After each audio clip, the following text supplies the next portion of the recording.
नमस्कार दोस्तों, मैं भाषा, आप देख रहे हैं इंडिया की बात। आज जिन 3 अहम सवालों पर हम आपके साथ चर्चा करने जा रहे हैं उसमें पहला है मोदी जी का जलवा। किस तरह से उनका जलवा बरकरार है उसकी कहानी बता रहा है कि फाइनली अमेरिका ने भारत को 30 दिन की मोहलत दे दी है और मेहरबान होकर कहा है कि जाओ तुम जाकर रूस से तेल खरीद सकते हो। और इसी बीच इसी समय हिंद महासागर में भारत के मेहमान ईरान के शिप पर हमला किया और उसे मार गिराया है। दूसरा अहम सवाल है कि बीजेपी का बिहार में जो खेला हुआ है, नीतीश आउट हुए हैं और बीजेपी कुर्सी पर, मुख्यमंत्री की कुर्सी पर इन हुई है। दरअसल इसके पीछे की जो कहानी है वह क्या है? और तीसरा बहुत सुलगता हुआ सवाल है कि आखिर आनन फानन में किस योजना, किस स्कीम के तहत मोदी सरकार ने 9 राज्यों के राज्यपालों की अदला बदली या कुछ की छुट्टी की है? क्या निशाने पर तमिलनाडु, केरल और पश्चिम बंगाल है? इन 3 अहम मुद्दों पर हमारे साथ चर्चा करने के लिए स्टूडियो में मौजूद हैं मुकुल सरल और अदिति। सबसे पहले चर्चा पीएम के सरेंडर की कहानी है, या आप भक्तगण इसे कह सकते हैं कि मोदी जी का जलवा है कि हमारे आका ट्रंप ने हमें अनुमति दे दी है कि हम 30 दिन तक रूस से तेल खरीद सकते हैं। और इसी दौरान जिस तरह से इंडियन ओशन में यानी हिंद महासागर में ईरान का जो मेहमान जहाज आया था IRIS देना, उसे अमरीकी पनडुब्बी ने मार गिराया है और भारत ने अभी तक ऑफिशियली एक शब्द इसके खिलाफ बोला नहीं है। यह क्या चल रहा है, इस पर क्या है पंच, बताएंगे मुकुल सरल। भाषा, मुझे तो ये लग रहा है कि हम अमेरिका के उपनिवेश बन गए हैं। पहले महारानी विक्टोरिया ब्रिटेन हमें आदेश देता था, अब ट्रंप और अमेरिका आदेश दे रहा है। और ये 56 इंची जो हमारे प्रधानमंत्री मोदी जी हैं उनके शासनकाल में हो रहा है, ये मुझे लगता है हर भारतीय के लिए शर्मनाक है। भाषा, इस पर क्या है आपका पंच? मुझे तो साफ नजर आ रहा है जैसे पिक्चर में बोला जाता था ना, मोगैम्बो खुश हुआ। बड़े आका ने अपने अधीन को कहा कि जाओ, कुछ दिन की तुम्हें हमने इजाजत दी है। जिस तरह से भारत की संप्रभुता के साथ खिलवाड़ किया है ट्रंप सरकार ने और कहा है कि चूंकि हम युद्ध छेड़े हुए हैं ईरान के खिलाफ, इसलिए तुम 30 दिन तक तेल खरीद सकते हो। और इस बीच जिस तरह से मेहमान देश के शिप पर अटैक किया है, यह युद्ध में भारत को घसीटने की बड़ी साजिश का हिस्सा है। अदिति, क्या है इस पे आपका पंच? भाषा, मेरा तो ये मानना है कि भारत एक समय में नॉन अलाइंड मूवमेंट में एक इतनी सशक्त आवाज़ थी, विश्व में एक साख थी भारत की।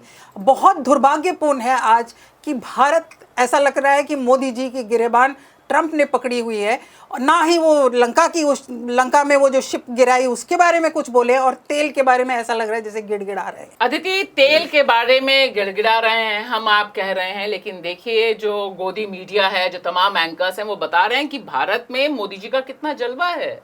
फाइनली हमें थोड़ी सी राहत मिल गई है क्योंकि हार्मुज की खाड़ी बंद है और तेल को लेकर हाहाकार है, कई दांव चले जा रहे हैं। लेकिन इससे भी ज्यादा जो गंभीर मुद्दा है कि भारत अपने मेहमान देश, हमें नहीं भूलना चाहिए कि IRIS देना, जो ईरान का जहाज गिराया गया, भारत की समुद्री सीमा से थोड़ा ही किलोमीटर बाहर था, विशाखापट्टनम से वापस वो ईरान लौट रहा था और जो कि युद्धपोत नहीं था वहां पर, उसमें कोई भी युद्ध के साजो सामान नहीं थे, वो सेरेमोनियल स्टाफ था, उसे जिस तरह से गिराया गया। लेकिन भारत प्रधानमंत्री जो मिनट मिनट में चुटकियों में बात कर रहे हैं खाड़ी के तमाम देशों से और सॉलिडेरिटी जता रहे हैं, एक शब्द नहीं कहते हैं कि हमारे मेहमान के साथ यह बदसलूकी हुई है, ये नाइंसाफी हुई है। हाँ बिल्कुल। और सबसे जिसे हैरानी की बात यह है कि वो एक लीगल उसका वो कह रहे हैं कि इंटरनेशनल वाटर्स में जो करते हैं, लेकिन सवाल ये है कि हमारी मैरीटाइम सिक्योरिटी जिसे कहते हैं, ये भारत के लिए भी बहुत खतरे की घंटी बजती है कि आपके बगल में, मतलब इंडियन ओशन जिसके बारे में मोदी जी बड़ी बड़ी बातें कर चुके हैं, वहाँ पे एक ईरानी शिप जो आपके मेहमान थे, आपके राष्ट्रपति ने वहां पे जाके एक फंक्शन में वो किया, वो लोग इतना घूमे, ताजमहल वगैरह आज अखबार में, आपने एक शब्द उसके बारे में नहीं बोला, एक बार कंडेम नहीं किया या अफसोस नहीं जताया इस चीज़ का। ये एक बहुत ही दुख वाली बात है। और श्रीलंका जैसी छोटी कंट्री जो वहाँ पे, उन्होंने जाके मदद भी की, अभी भी कहते हैं कि वहाँ दूसरे जहाज को उन्होंने रेस्क्यू किया, सारे लोगों को लेकर अपने बंदरगाह में तो मुझे लगता है ये भारत के लिए बहुत ही, जिसे कहते हैं स्ट्रेटेजिकली और अदरवाइज, मतलब बहुत ही एक भारत की छवि के लिए बहुत ही खराब चीज। जी मुकुल, देखिए मोदी जी का यह ट्वीट या पुराना जो स्टेटमेंट है ये खूब चल रहा है, जहां उन्होंने कहा था कि भारतीय नौसेना इंडियन ओशन की गार्डियन है और हम रक्षा करते हैं, चप्पे चप्पे पे हमारी निगाह है। एक तो वो, लेकिन दूसरी तरफ जिसका आपने भी जिक्र किया कि ऐसा लगता है कि अब सब कुछ वही डिसाइड कर रहे हैं। तेल को लेकर जिस तरह से बात हुई है वह भी कम चिंताजनक नहीं है, क्योंकि दरअसल इस समय भारत में बड़ा संकट पैदा हो रहा है। 25,000 से अधिक इंडियन सेलर्स हार्मुज खाड़ी में फंसे हुए हैं, लेकिन यहाँ पर जश्न मन रहा है कि अमेरिका ने कहा कि जाओ तेल खरीदो। नहीं तो यही तो दुर्भाग्यपूर्ण है एक भारतीय के तौर पर। मतलब आप देखिए, वो ईरान हमारा पुराना दोस्त था, आपने उसे खो दिया। खमेनी की हत्या पर आपने एक शब्द उस तरह से निकला, बाद में मिस्री जी जाके 6 दिन बाद एक शोक संदेश लिख रहे हैं, वरना तेल तो वो भी दे रहा था हमें। अब उन्होंने कहा रूस से भी मत खरीदिए, रूस से भी नहीं खरीदा हमने। अब वो कह रहे हैं 30 दिन, यानी हमें डिक्टेट किया जा रहा है, डिसाइड नहीं, डिक्टेट कर रहे हैं। आप सीज फायर कीजिए, सीज फायर हो गया, आप डील कीजिए, डील हो गई, आप सरेंडर कर दीजिए, सरेंडर हो गया, वो तय कर रहे हैं। तो ये जो एक वाली उसकी बात है। और मोदी जी को आप कह रहे हैं कि जलवा जो उनका बताया, तो पूरी तरह सरेंडर हो चुका है। और लगातार अब आने वाले समय में भी, अभी बजट सत्र शुरू हो रहा, फिर ये सवाल उठेगा जो पहली अभी दौर में उठा था कि क्या नरेंद्र सरेंडर जो राहुल बार बार कह रहे हैं वही हमें दिख रहा है। और ये भारत के लिए हमारी जो एक संप्रभुता थी, और जो आपने इंडियन ओशन की बात की, बिल्कुल दहलीज पे आ गया। हमारे यहाँ कोई मेहमान आता है, आप आएँ आप आएँ, आप जब मेरे घर से जाते हैं, अपने घर तक जाते हैं, तो मैं एक बार फ़ोन करके पूछता हूँ कि आप पहुँच गए। लेकिन वो तो हमारे पास जरा सा दरवाजे से बाहर ही निकला था और उन्हें मार दिया। तो अब हम कहें कि वो तो दरवाजे से बाहर निकल गया, मेरी गली में अगर सामने मार दिया किसी ने, तो मैं क्या कहूँ, अरे भाई वो आपका मेहमान था। तो ये जो है ना, ये हमारी एक तो अमेरिका की पूरी साजिश है, इजराइल की। रोज मोदी जी को धन्यवाद दे रहे हैं क्योंकि वो युद्ध में घसीटना चाहते हैं हमें भी, पाकिस्तान को, सबको। वो चाह रहे हैं कि सारे देश कि हम सब ईरान के खिलाफ। दूसरा, वो हमें बता रहे हैं कि तुम्हारी क्या औकात है, या हम किसी की परवाह नहीं करते। जी, ये एक यहाँ पर जो सबसे बड़ा खतरा दिखाई दे रहा है, जो जिस तरह से ईरान के जहाज को निशाने पे लिया गया, मार गिराया गया और हमने कुछ कहा नहीं। अदिति, उसमें जो जिसका जिक्र मुकुल कर रहे हैं, दरअसल वह एक तस्वीर बड़ी सामने आ रही है, बड़े सवाल उठाए जा रहे हैं कि क्या वाकई भारत को पता नहीं था। क्योंकि यहाँ पर देखिए कि जब अमेरिका ये अपनी पनडुब्बी से मार गिराता है, इसका वीडियो कौन जारी करता है? अमेरिका में प्रेस कॉन्फ्रेंस होती है और वहां पर अमेरिका का जो डिफेंस एस्टेब्लिशमेंट है, वहां के जो मंत्री हैं, तमाम लोग कहते हैं कि हमें पता था कि वह शिप आ रहा है और इसलिए हमने उस शिप को निशाने पर लिया। ये ऑफिशियली कौन बोल रहा है? अमेरिका बोल रहा है। और इसे लेकर भारत बड़े सवाल में है कि क्या भारत को पता था, और अगर पता था तो उसने क्या किया, और नहीं पता था तब तो और ज्यादा गुस्सा चढ़ना चाहिए था। लेकिन भारत के ना मोदी जी को गुस्सा है, ना हमारे रक्षा मंत्री को गुस्सा है, ना विदेश मंत्री को गुस्सा है। बस हमें ये पता चलता है कि आज जयशंकर जी कॉल सेंटर की तरह बताते हैं कि इतनी मिनट की हमने इनसे बात की, मोदी जी बताते हैं इतने मिनट की हमने उनसे बात की। नहीं, इसमें मेरा मुझे उतनी ज़्यादा तो इसमें मतलब नॉलेज नहीं है, लेकिन जो फॉर्मर कुछ नेवी के लोग हैं उनका कहना है कि जब पनडुब्बी इस तरह से करती तो हो सकता है कि भारत को इसके बारे में अंदेशा ना हो। लेकिन सवाल वो नहीं है, सवाल ये है कि आपके बैकयार्ड तक पहुंच गए हैं, वो आपके देश को भी खतरा है, पूरी इंडियन ओशन के रीजन को खतरा है, तो ये कहीं भी जा सकते हैं और आपका उसके ऊपर कोई रिएक्शन नहीं है, आप अफसोस नहीं जता रहे हैं।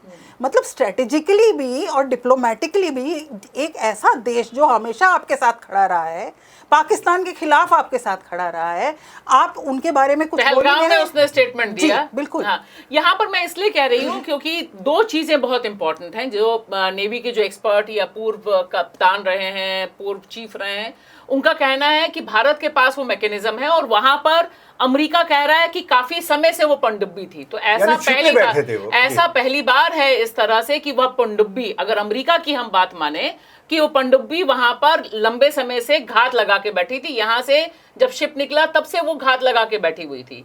तो यह भी एक बड़ी स्ट्रैटेजिक नुकसान है। वर्ल्ड वॉर 2 के बाद ये पहला वाकया है जिस समय इस तरह से बिना किसी वार्निंग के किसी दूसरे देश के नॉन युद्ध वाले शिप को निशाने पे मतलब निहत्थे लोगों को निशाना बनाया। पहले निहत्थे बच्चों को उन्होंने निशाना बनाया उसको, और फिर उन्होंने निहत्थे। और ये जो आप कह रहे हैं, अगर नहीं पता था तो और भी खतरनाक स्थिति है। हमारे बिल्कुल दरवाजे के बाहर वो घात लगा के बैठे हैं, छुपे बैठे हैं, और उन्होंने 5 दिन हमारे पानी में रहा। वो जहाज जैसे ही 6ठे दिन निकला उसे मार गिराया। यानी वो कल को आपको कुछ भी थ्रेट दे सकते हैं। तो ये एक बड़ी, मुझे लगता है, रक्षा के तौर पर भी भारत की उसको खतरा है, बहुत खतरा है। यानी वो तो फिर तो कुछ भी कर सकते हैं भाई जी। तो ये एक बड़ा खतरा। तो ये देखना होगा कि मोदी जी का जलवा और सरेंडर की कहानी कैसे, बजट सत्र भी शुरू होने वाला है उसमें आएगी। अब हम चलते हैं अपने दूसरे अहम सवाल की तरफ। सारे लोग चौंक गए कि बीजेपी का खेला बिहार में हो गया। हालांकि इस पिक्चर का ट्रेलर चुनाव में देखा जा चुका था। नीतीश कुमार का नाम लेने में अमित शाह ने बहुत देर की। शुरू में उन्होंने कहा भी था कि हम मुख्यमंत्री कौन होगा यह हम चुनाव के बाद तय करेंगे, लेकिन फिलहाल जिस तरह से नीतीश कुमार को चारों तरफ से घेर कर वह तस्वीर, ये जो तस्वीर है अपने आप में बहुत कुछ बता रही है कि एक तरफ गृह मंत्री अमित शाह जी गए हैं क्या करने के लिए, बिहार के मुख्यमंत्री नीतीश कुमार का राज्यसभा के लिए नामांकन कराने के लिए, दूसरी तरफ सम्राट चौधरी हैं। आप यह तस्वीर अपने आप में बिहार के खेले की बता रही। बिहार का लॉन्ग ड्रीम था बीजेपी का कि वहां उनका अपना मुख्यमंत्री हो। कम्युनल कार्ड आते ही खेलना शुरू कर दिया। इस पर क्या है पंच, बताएंगे अदिति। भाषा, मेरा ये मानना है कि ये तो होना ही था। ये तो चुनाव में भी सभी विपक्ष के लोग भी कह रहे थे कि नीतीश चेहरा है लेकिन मुख्यमंत्री 6 महीने से ज़्यादा नहीं रहेंगे, वो 3 महीने में ही हो गया है। दूसरी सबसे बड़ी बिहार के लिए विडंबना ये है कि सोशल जस्टिस के ये जो बड़े बड़े नेता हैं, पहले जॉर्ज फर्नांडिस और नीतीश कुमार, इन लोगों ने भाजपा के लिए बिहार का दरवाज़ा पूरी तरह से खोल दिया। ये एक बहुत विडंबना है। मुकुल, क्या है इस पे आपका पंच? हाँ, मेरा मानना है कि देश में पहली बार देखा है कि कोई सीएम राज्यसभा का एक सांसद बनने के लिए अपनी कुर्सी छोड़े। उधर महाराष्ट्र में आपने देखा कि अजित पवार की पत्नी राज्यसभा की सीट छोड़कर वहां डिप्टी सीएम बनने गई हैं। यानी कितना महत्वपूर्ण होता है सर्वे सर्वा एक उसका। और यहाँ वो उल्टा हो रहा है और उसे बताया जा रहा है कि उनकी इच्छा थी। अब ऐसी इच्छा कौन कौन रखता है देश में पता नहीं, लेकिन ये जैसे अदिति भी कह रही है, चुनाव में तय हो गया था। उनके चेहरे पर सिर्फ वोट के लिए, वोट की मजबूरी थे वो, और वोट मिल गया। अब वो अपने हिसाब से 3 महीने भी नहीं हुए हैं, ये समझिए कि नवंबर में चुनाव खत्म हुआ और मार्च में ये सब फेरबदल हो गया। यानी उनकी बरसों पुरानी चाहत पूरी हो गई है। वो बिहार में अब अपने तौर पर शासन करेंगे। भाषा, इस पर क्या है आपका पंच? एक बात साफ दिखाई दे रही है कि बिहार को भगवा और कम्युनल रंग में रंगने की जो साजिश है बीजेपी और आरएसएस की, उसका गेम प्लान का एक चरण पूरा होता है। नीतीश आउट होते हैं और जिस तरह से बीजेपी के लिए यह कुर्सी खाली की गई है, वह आने वाले दिन में बिहार की राजनीति में सबसे बड़ा नुकसान होगा कि जो सामाजिक न्याय की ताकतें रही हैं, जो पूरा का पूरा आंदोलन रहा है, उसके 2 बड़े चेहरे, 2 बड़ी पॉलिटिकल पार्टीज को भारतीय जनता पार्टी ने एक तरह से अप्रभावी कर दिया है। और दरअसल भारतीय जनता पार्टी का यही नियम है, जो उसके संग गया वह खत्म हुआ। महाराष्ट्र के बाद अब बिहार में यह खेला करके उसने बता दिया है कि हम हैं, हम ही रहेंगे, हम ही तय करेंगे कि कौन मुख्यमंत्री होगा और किसे हम टिकट कटा के राज्यसभा भेजेंगे। मुकुल, जो दिखाई दे रही है तस्वीर वो काफी चिंताजनक है, क्योंकि सिर्फ मामला नाम का नहीं है, यहां बात क्षेत्रीय पार्टियों की भी है। यह लगातार दिखाई दे रहा है 2014 के बाद से कि जिस तरह से भारतीय जनता पार्टी का प्रभाव देश में और खास तौर से राज्यों में बढ़ा है, सारे राज्य उठा के आप देख लीजिए, वहां पर जो क्षेत्रीय पार्टियां थीं, जो फेडरल स्ट्रक्चर के लिए बहुत जरूरी है, हमारा संघीय ढांचा है, हम यूनियन ऑफ स्टेट हैं, हमारा जो कॉन्स्टिट्यूशन कहता है, आप देखिए कि उनके ऊपर जो एक बहुत सोचे समझे ढंग से कैलकुलेटिव मूव के साथ किया गया है, उसमें बिहार एक आखिरी खंभ के तौर पर था, एक खंभा था कि ठीक है उत्तर भारत में एक जगह बची हुई है, जैसे भी है नीतीश, चलो बिहार की मिट्टी से तो उपजे हुए हैं। अब ये बता दिया है कि कोई नहीं चलेगा, सिर्फ और सिर्फ संघ चलेगा। नहीं तो ये बीजेपी की शुरू से ये नीति रही है। देखिए आडवाणी साहब का बहुत लोगों को अभी बयान याद नहीं होगा, उन्होंने भी कहा था देश में 2 ही पार्टियां होनी चाहिए। वो 2 पार्टी वाला वो जैसे और सब जगह है कि एक बीजेपी है बड़ी पार्टी, नेशनल पार्टी 2 होनी चाहिए। इसलिए क्षेत्रीय पार्टी उनके लिए हमेशा एक सरदर्द रही है, उन्हें उनसे समझौते करने पड़ते हैं ये वो। लेकिन उन्होंने एक चालाकी बहुत अच्छे से की है बिहार में। पहले तो नीतीश को इस तरह से साधा, नीतीश की मार्फत उन्हीं का शासन चल रहा था, लेकिन ढका छुपा जैसे कहा, जैसे भी थे नीतीश एक सामाजिक न्याय का चेहरा थे और उसमें वो पूरी तरह वो सांप्रदायिकता अपना नहीं खेल पा रहे थे और बिहार नहीं जीत पा रहे थे अपने दम पर। अब इस माध्यम से उन्होंने अब ये इसे आउट किया है और अब ये इस योजना के तहत चल रहे हैं। कुछ दिनों में आप महाराष्ट्र में भी ऐसी देखेंगे, सब लोग या तो विलय कर लेंगे या वो, पर यहाँ वही क्षेत्रीय पार्टी जेडीयू के सामने भी एक संकट है। वो भले ही लोग तोड़ फोड़ कर रहे हैं, सब कुछ चल रहा है विरोध में, लेकिन तकरीबन अब अगर लीडरशिप कॉम्प्रोमाइज हो जाती है, और यहाँ बताते हैं कि अभी पीएम कॉम्प्रोमाइज थे और अब सीएम कॉम्प्रोमाइज, क्योंकि नीतीश के आसपास भी अदिति जो तस्वीर है जिसे लेकर काफी लोग विश्लेषण भी कर रहे हैं कि किस तरह से बहुत सोचे समझे ढंग से जो डोमिनेंट कास्ट के लोग हैं उन्हें बीजेपी ने बैठाया था और तकरीबन वही डील कर रहे थे कि और इसीलिए उनके खिलाफ जनता दल यू में गुस्सा है। लेकिन यहाँ जो दूसरी तस्वीर, जो सवाल एक बड़ा है कि नीतीश से उनको क्या दिक्कत थी, वे सब कुछ कर रहे थे जो वे करना चाहते थे, और खास तौर से यहाँ आते जिस तरह से उन्होंने तुरंत ही मांस मछली को बेचने पर रोक लगाने की बात, खुले में रोक लगाने की बात, या फिर अपना जो कम्युनल एजेंडा है, देखिए हर जगह से खबरें हैं कि किस तरह से मुसलमानों को पीटा जा रहा है, किस तरह से अभी एक घटना जो बड़ी भयानक आई कि एक रोज़ा रखी महिला को जबरन शराब और पेशाब पिलाया गया, उनकी मौत हो गई। ये तमाम तस्वीरें बिहार की ओरिजिनल तस्वीरें नहीं रही हैं। तो सब कुछ तो वो कर ही रहे थे, फिर नीतीश को हटाने की क्या जरूरत नहीं, इसमें मैं थोड़ा सा आपसे डिसएग्री करूंगी कि क्योंकि पिछले कुछ दिनों में नीतीश की मानसिक हालत के बारे में काफ़ी, जैसे आपने खुद ही कहा कि भाजपा खुद ही चला रही थी और उनकी मानसिक हालत के बारे में खबरें आ रही हैं, लेकिन नीतीश का जो कार्यकाल रहा है उसमें काफ़ी जानकारों का ये कहना है कि जिस हद तक कम्युनलाइज करना चाह रही थी भारतीय जनता पार्टी, उस तरह तक बिहार में कम्युनल राइट्स या कम्युनल दंगे उस तरह से नहीं हो पाए थे। और नीतीश कुमार की एक अपनी जो महिलाओं के प्रति भी उन्होंने जो किया था वो सब तो था ही, लेकिन अब जो सवाल ये है कि अब जो दरवाज़ा पूरी तरह खोल गया है, इसमें भी मुझे लगता है कि भारतीय जनता पार्टी के पास भी अभी मुझे लगता है थोड़ा चैलेंजिंग रहेगा, क्योंकि बिहार की राजनीति थोड़ी कुछ महाराष्ट्र से तो अलग है। तो अब देखा जाएगा कि क्या करते हैं, जदयू को वो निगल पाएंगे। संक्षेप में आपसे मुकुल, बिहार की राजनीति अलग है, क्या लगता है आपको? अलग किस मायने में पूछ रही हैं आप? अदिति कह रही है कि बिहार की राजनीति महाराष्ट्र से अलग है। नहीं, बिहार की राजनीति अलग है, यूपी की राजनीति अलग है, अलग अलग तो हैं ही सबके अपने अपने उस तरह से। तभी बीजेपी और सब जगह उसने जीत लिया उत्तर भारत के तमाम राज्यों को, लेकिन बिहार को अपने दम पर नहीं जीत पाई, ये तो उसकी राजनीति अलग है। लेकिन मैं कह रहा हूँ कि बीजेपी के भीतर भी जैसे वो उन्होंने जहाज गिराया, बिल्कुल छिपे बैठे थे। मुझे लगता है मतलब गिरिराज सिंह का मैंने होली पर बयान सुना है, उन्होंने कहा कि ये होली का मजाक था, यानी उन्हें भी विश्वास में नहीं लिया गया। तो बहुत चुपके से अमित शाह ने जो ये पूरा ऑपरेशन लोटस किया है, इसकी क्या राजनीति थी और भी खुल के आएंगी, यानी वहाँ बड़े बड़े नेताओं को भी इसकी खबर नहीं थी क्या होने जा रहा है। कि मुझे लगता है कि एक बात तय है कि बिहार को अब 100% अमित शाह जी और उनके आसपास जो टीम है वो कंट्रोल करने की तरफ बढ़ चुकी है, और जिस तरह से घेर के उनका राज्यसभा, क्योंकि देश के गृह मंत्री का एक ऐतिहासिक परिघटना में आज तक भारत के इतिहास में किसी मुख्यमंत्री ने, किसी सिटिंग मुख्यमंत्री ने, अपने पद पर बैठे मुख्यमंत्री ने राज्यसभा के लिए नॉमिनेशन नहीं भरा है, उस चुनाव में उतरने की कोशिश नहीं की है।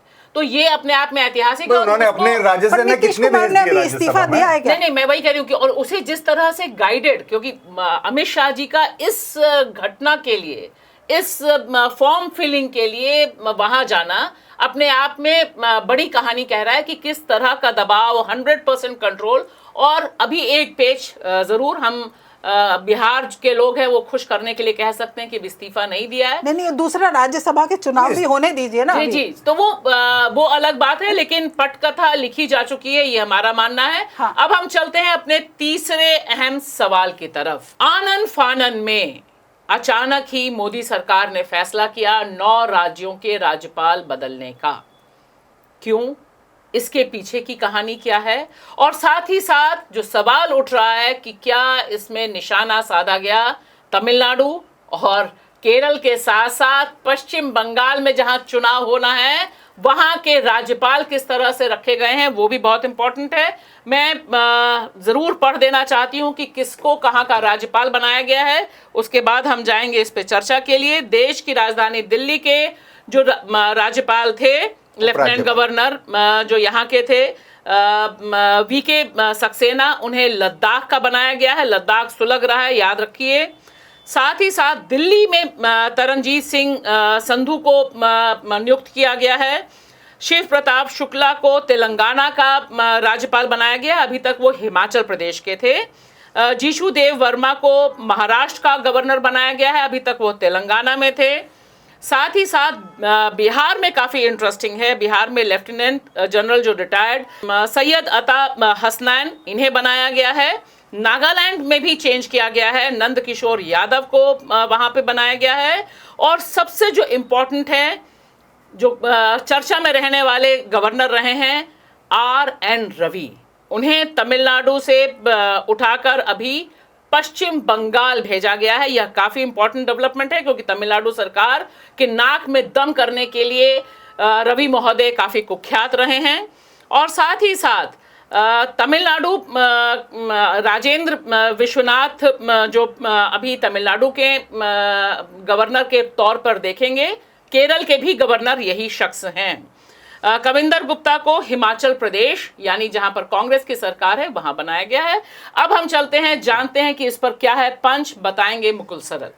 भाषा, मेरा मानना है कि असली तो निशाना बंगाल और तमिलनाडु है, और ये इतना जो फेरबदल किया गया ताकि लोगों को ये कहा जा सके ये एक सामान्य प्रक्रिया है, लेकिन ये सामान्य प्रक्रिया नहीं है। एक तो पहली बात ये, और बीजेपी की ये नीति है कि जहां वो सीधे शासन नहीं कर सकती वहां राज्यपाल के मार्फत वो शासन करती है, और ये चुनाव उसके लिए बहुत महत्वपूर्ण है। इसलिए उन्हें तमिलनाडु और इसमें जो बदलाव किए हैं इसमें बहुत खास लोगों को उन्होंने भेजा है, क्योंकि पिछले राज्यपालों पर कुछ क्वेश्चन थे, अब नए सिरे से नया खेला हो सकता है।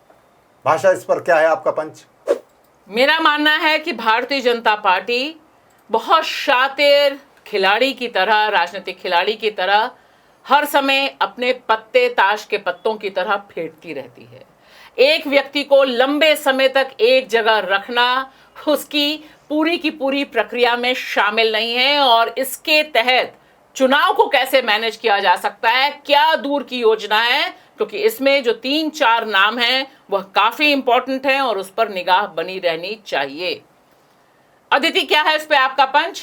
भाषा, मेरे राय में है इस बदलाव के पीछे नज़र जो है वो पूरी तरह से बंगाल और कुछ हद तक तमिलनाडु पर है, और ज्ञानेश कुमार का जो SIR है उसके साथ मिलके ये गवर्नर के साथ जो है कुछ खेला करने की मंशा मुझे नज़र आ रही है सेंट्रल गवर्नमेंट। तो मुकुल, खेला होगा क्योंकि एक चीज जो बहुत दिलचस्प है कि किस तरह से खबर में बने रहना है और किस तरह से राजनीतिक उठापटक को कंट्रोल करना है। मुझे लगता है कि 2014 के बाद से लगातार गवर्नर कौन बनाया जा रहा है, कौन बदला जा रहा है, यह खबर बन गई, वरना पहले तो हमें पता ही नहीं चलता था कि गवर्नर कौन है, क्या कर रहा है। अब देखिए, गवर्नर एक बहुत इंपॉर्टेंट पोस्ट हो गई है मुकुल, और ठीक चुनाव से ऐन पहले गवर्नर बदलना, खासतौर से लद्दाख, तमिलनाडु, पश्चिम बंगाल हमें नहीं भूलना चाहिए। और हिमाचल में भी सरकार 2 बार क्राइसिस में आ चुकी है,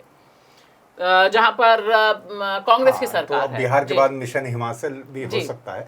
लेकिन मैं ये जो कह रहा हूँ कि एक तो बात ये है, दूसरी बात जिस पर मुझे बहुत मैं सोच रहा हूँ और चिंता भी हो रही है, देश और दुनिया में जाने कितनी उथल पुथल चल रही है। हमारे देश में जो संकट चल रहा है, टैरिफ का, सरेंडर का, तमाम तरह की चीज़ें जो चल रही हैं, लेकिन बीजेपी की अगर राजनीति देखो उस पर इन बातों का कोई फर्क नहीं है। वो सिर्फ अपनी सत्ता बनाने बदलने इसी खेल में लगी है, यानी उनके लिए प्रायोरिटी यही है। कितने इस समय आंदोलन देश में चल रहे हैं, चाहे महंगाई को लेकर है, बेरोजगारी को लेकर है, सब इस समय चिंता होनी चाहिए थी कि हमारे भारतीय कैसे वापस आए सारे के सारे गल्फ में, जो अगर वो जो आना चाह रहे हैं, फंसे हुए हैं, जो छात्र फंसे हुए हैं। हमें चिंता होनी चाहिए थी कि किस तरह सामाजिक न्याय की लड़ाई जो इस तरह UGC को लेकर सड़कों पर आ गई, उसे कैसे सॉल्व किया जाए। लेकिन इनकी जो पूरी की पूरी पॉलिसी है वो इस पर है। दूसरा, अब बंगाल में जो बोस साहब थे वो काफ़ी बदनाम हो गए थे और वो अब नए सिरे से एक लाए हैं, तो एक नए सिरे, और जैसे SIR का जिक्र किया, यानी पूरी गोटियां और आपने कहा पत्ते फेंटते रहते हैं, वो बिछाई जा रही हैं कि उन पर आरोप लगते लगते थोड़ा समय लगेगा। हालांकि ममता ने कहा कि बिल्कुल भी कोई सलाह मशवरा राज्यों से तो लिया ही नहीं जाता, आपके ऊपर कोई भी आदमी थोप दिया जाता है। तो ये एक पूरा चुनाव का खेला है, और वो मुझे लगता है कि चुनावी मशीन और हर समय चुनाव बीजेपी के दिमाग में है। हाँ, अरे कुछ हद तक तो ये विपक्ष को जो है ना लगातार जिसे कहते हैं अनसेटल करने की एक वो है।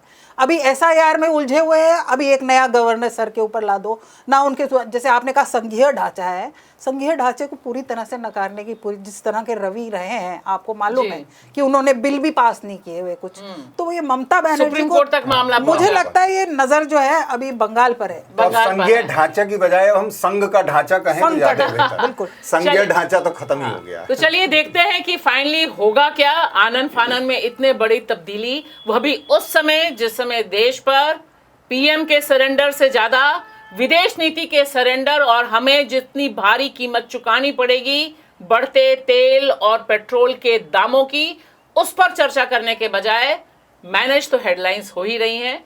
शुक्रिया।